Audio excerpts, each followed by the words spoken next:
Creepy Pintan, Tagalog Horror Stories.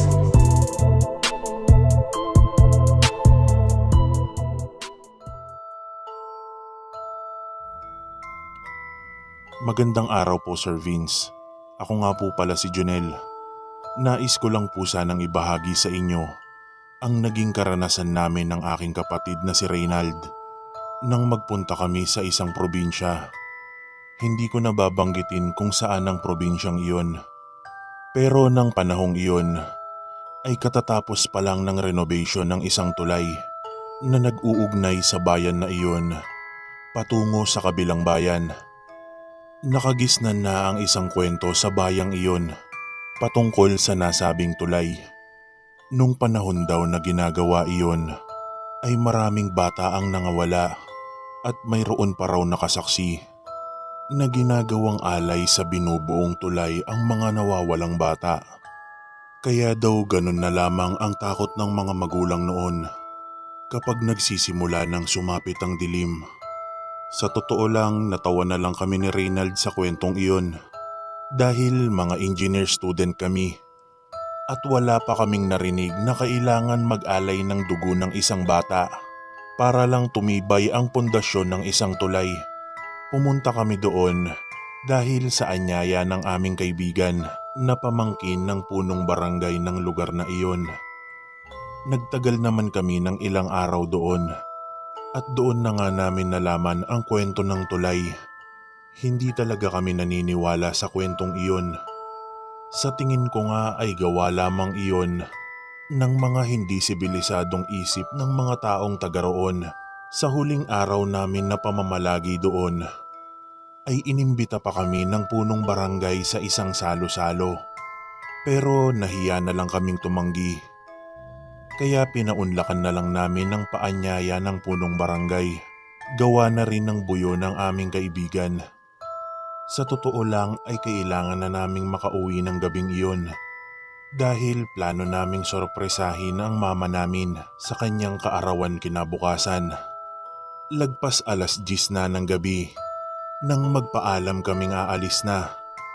Sinabi pa naming kailangan naming makauwi kaagad ng Maynila.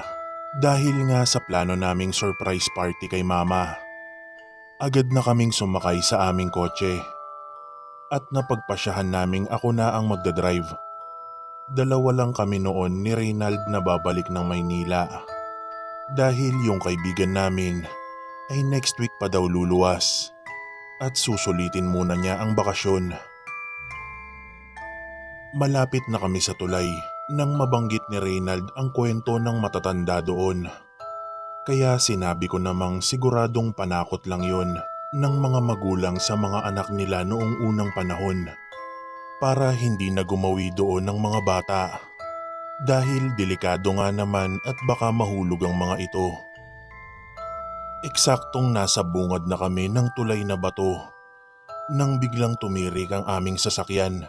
Bababa na sana ako upang i-check kung ano ang problema ng kotse. Ngunit nang akmang lalabas na ako, ay napansin kong hindi ko mabuksan ang pinto. Kaya sinubukan din ni Reynald sa side niya. Ngunit ganoon din, ayaw talagang magbukas ng mga pinto. Halos manghilakbot kami ni Reynald nang makakita kami ng dalawang bata na papalapit sa amin. Galing ang mga iyon sa kabilang panig ng tulay. Ang isa pang kinatindig ng aming balahibo ay hindi sumasayad sa lupa ang mga paa ng mga ito.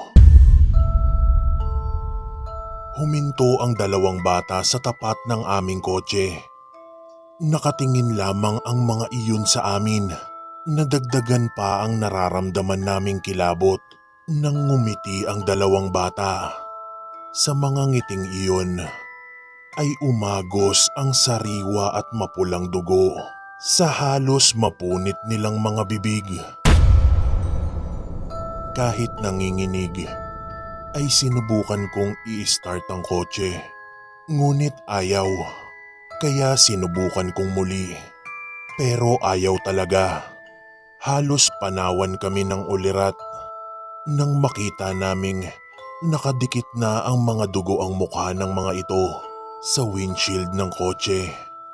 Sa sobrang taranta ay paulit-ulit ko nang in-start ang kotse. Hanggang sa wakas ay nagrevolusyon na ito.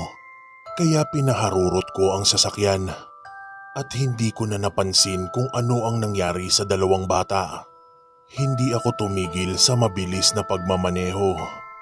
Nawala lang ang nerbiyos na nararamdaman ko nang makapasok na kami ng expressway. Sa totoo lang, hindi kami makapaniwala sa mga nasaksihan naming iyon. Halos hindi na kami nagkibuan ni Reynald hanggang sa makauwi kami. Naikwento ko ang karanasan naming iyon sa aming propesor. At ang paliwanag niya, ganoon daw ang paniniwala ng mga tao noon. Especially nung mga panahon ng mga Kastila, ay ginagawa nila ang paghahalo ng dugo ng mga bata sa sementong ipinangtatayo ng mga pundasyon ng mga tulay.